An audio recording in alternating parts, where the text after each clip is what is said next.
Si se revisan las cifras oficiales de empleo, estas lucen invariables. No hay acción económica aparente que dispare las contrataciones y, por el contrario, el universo de ecuatorianos que se mueven en la informalidad se acentúa y ese sí, crece de manera consistente. Vamos a revisar este problema estructural del país con María Luisa Granda, decana de la Escuela de Negocios de la ESPOL. Buenos días, doctora Granda, bienvenida a Contacto Directo. Buenos días, Lenin. Gracias por la invitación. ¿Cuáles son las razones por las que el empleo no despega en el Ecuador? No importa qué pase, el empleo no despega. Bueno, hay elementos de fondo, ¿verdad? Hay factores estructurales que afectan la dinámica del empleo. Sin embargo, también hay una necesidad importante de política pública desde Estado que ayude a, desde la base social, a reconvertir a la elección profesional de una persona. ¿Cuáles son esas acciones de política pública? Por ejemplo, el Foro Económico Mundial tiene un estudio que se llama El futuro del empleo. Nosotros desde SPA-ESPOL apoyamos todos los años el levantamiento de información y esto se hace a nivel global. Dentro de las principales tendencias que se muestra ahí es que es necesario reconvertir a los profesionales. ¿Por qué? Porque el futuro está en empleos que se basan en la tecnología y en la digitalización. Entonces existe una demanda para esto, pero nuestro estudiante no necesariamente está escogiendo ir por estas carreras. Tenemos efectivamente una sobreoferta de profesionales en otras áreas, en otros campos. Sin embargo, en los campos donde el futuro es necesario que haya una inversión, no se están dando. Entonces, pero esto desde la teoría, y esto es lo que se señala que sucede pues, en los países del primer mundo, también ocurre aquí en el Ecuador. Y si ocurre, entonces, ¿quién ocupa esas plazas de trabajo tecnificadas que no están siendo formadas? ¿Quién está allí? Por ejemplo, hoy ya no es necesario estar en una ciudad o en un país para trabajar. Hoy el trabajo remoto se ha vuelto cada vez más frecuente y esto implica que nuestro profesional no solo está compitiendo con el profesional que está en la misma ciudad o en el mismo país, sino que está a nivel global. Por eso es necesario también que desde la academia nosotros podamos hacer propuestas que ayuden a esa reconversión. Se habla del upskilling y el reskilling, que es algo que tienen que las empresas mismas facilitar procesos de adaptación de sus empleados, cambiar de carrera. Pero esto cambiar es masivo. de subir sus perfiles. Esto es masivo, esto a lo que usted hace referencia, a este requerimiento de genios de la tecnología para que desarrollen software. O sea, sí, es verdad, se compite con gente de todo el mundo, pero no sé, en teoría se me ocurre que no son muchas las plazas de trabajo que se generan por ese lado. A nivel industrial, a nivel agrícola, por ejemplo, este es un país eminentemente agrícola que no termina de convertirse en potencia agroindustrial, por más que se lo prometen todos los gobiernos, todos los políticos. Entonces, hay opciones allí de generar verdaderas olas de empleo que requieran masivamente de mano de obra como para pasar de ese 64% de informalidad y reducirlo, no sé, voltear la tortilla y que no sea 64% de informalidad, 36% de formales, sino al revés quizás. No es sencillo, porque en realidad todo pasa por una estrategia integral, desde el Estado, desde la empresa y desde la academia. Lo que usted dice... Y no hay esos diálogos, no hay ese entendimiento. Existe, yo creo que existe y hemos avanzado en ese sentido, pero también es importante, por ejemplo, como le decía, desde el empresariado, la visión de invertir en reconvertir a sus empleados y en transmitir al mercado la necesidad que tiene, qué demanda la empresa, qué necesita. Aunque no lo crea, de hecho, el Foro Económico Mundial también en su estudio El futuro del empleo dice que los empleos que más van a crecer son, aparte de los tecnológicos que ya comentaba, empleos en el sector educación y en el sector agrícola. Y en aspectos que tienen que ver con la ecología y la sostenibilidad. Entonces, son señales muy claras que se dan, como le digo, no solo a nivel global. Nosotros como ecuatorianos podemos competir afuera también, pero tenemos que trabajar desde la base, apoyando a nivel social la educación básica, para que luego esos jóvenes puedan tomar buenas decisiones y puedan venir preparados para ese futuro del empleo. Entonces, ¿son acciones gubernamentales, son decisiones privadas los que terminan incidiendo en la práctica que en el Ecuador no haya más empleo? ¿Esos son los bloqueos? Yo creo que, como le decía al principio, pasa por una estrategia desde el Estado, que tiene que apoyar también a fomentar esta reconversión desde la academia, haciendo propuestas, no solamente de formación, porque se ve nuestro rol muy comúnmente como educar, ¿verdad? Sí, nosotros educamos y educamos a gente que haga empresa visionaria, que haga empresa que quiera innovar, que quiera invertir en su talento, pero también hacemos investigaciones que muestran justamente este tipo de cosas y que ayudan a recomendar política pública. Y finalmente, trabajamos en el acompañamiento de empresas. Eso también es muy importante y de eso se habla muy poco. Las empresas que no están listas, por ejemplo, que no tienen su plan de negocios claro, que no tienen el apoyo legal, el apoyo contable, son muchísimas, la gran mayoría. Las grandes empresas tienen otras dinámicas, pero las pequeñas y medianas, en cambio, enfrentan otros desafíos. Entonces, ¿cómo ellos transmiten al talento esa necesidad? Si están tratando de, con la crisis que tenemos actualmente, primero resolver los problemas del día a día, ¿no?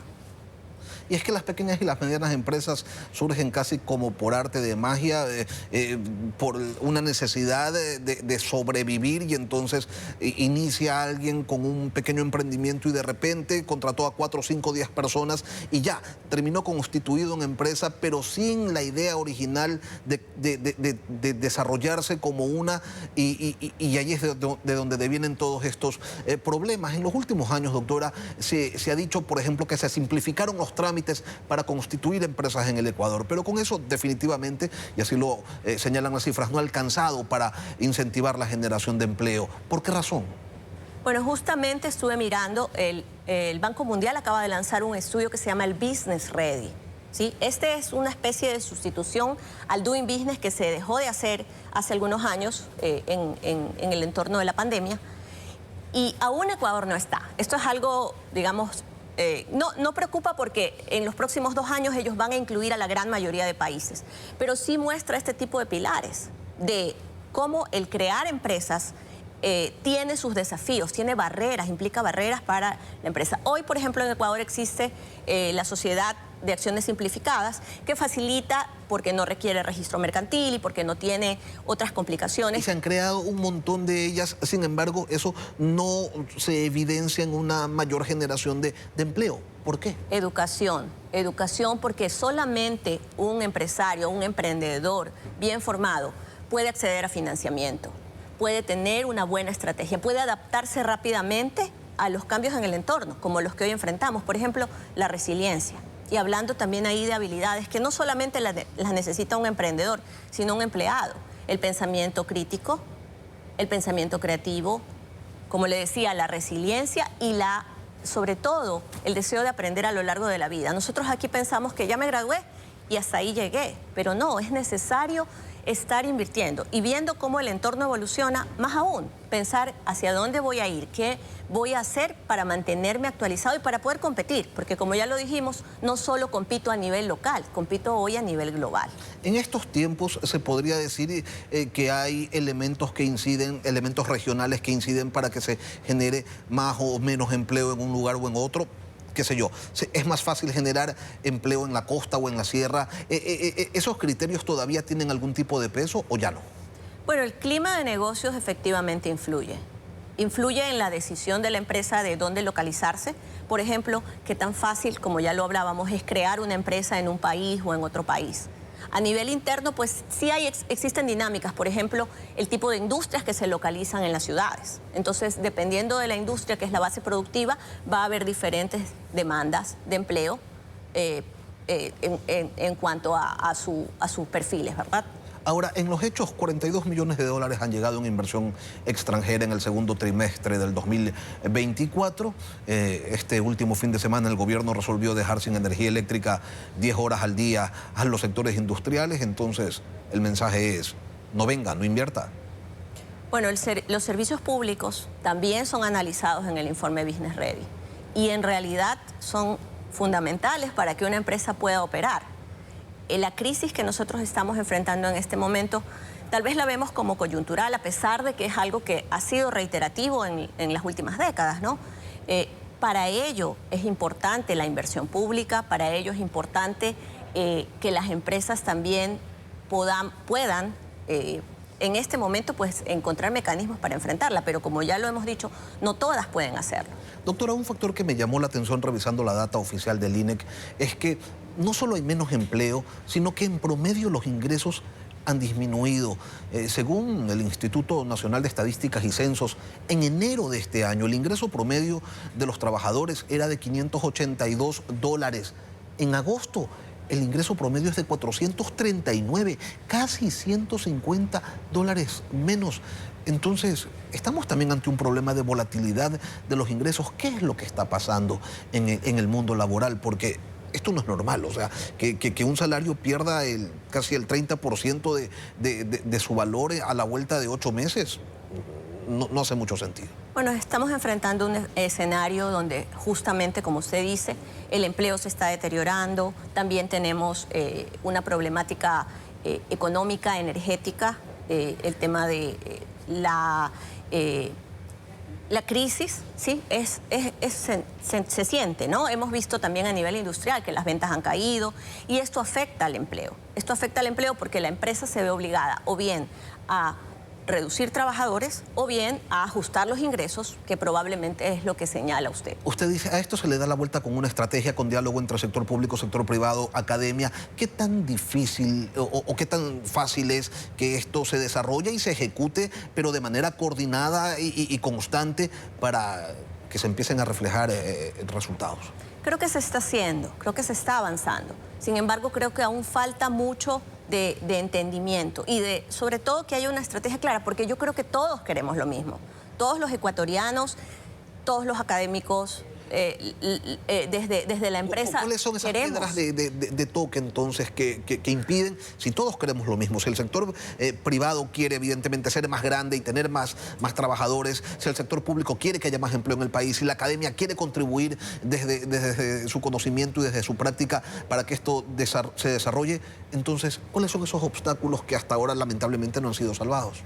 Yo creo que hay mucho pasa por la implementación. ¿Sí? La implementación es compleja. El Business Ready habla de que somos buenos para hacer normas en general, pero no para implementarlas. Entonces, al aterrizar esas normas y conectarlas con políticas, yo creo que podemos ir avanzando. Otra cosa que también podemos hacer es trabajar desde nuestros roles, aunque esa vinculación o esa articulación que usted comenta se está dando a lo mejor entre empresa y academia, se está dando a lo mejor entre academia y gobierno, pero es importante también cumplir nuestro propio rol. ¿Cuál es nuestra función desde la academia? Potenciar el empleo a través de las capacitaciones, de la educación formal y no formal, desde la investigación y desde la intervención para acompañar a las empresas en estos procesos. Para entenderlo de mejor manera, doctora, ¿podría darnos un ejemplo de esa norma bien pensada, bien intencionada, pero que no se termina de implementar? ¿Quién sabe por qué? Bueno, hemos tenido, por ejemplo, la Ley de Emprendimiento e Innovación, ¿sí? Justamente sabemos que la innovación es el futuro, es el camino a seguir para que la empresa pueda volverse más dinámica y apostar a competir en el mercado global.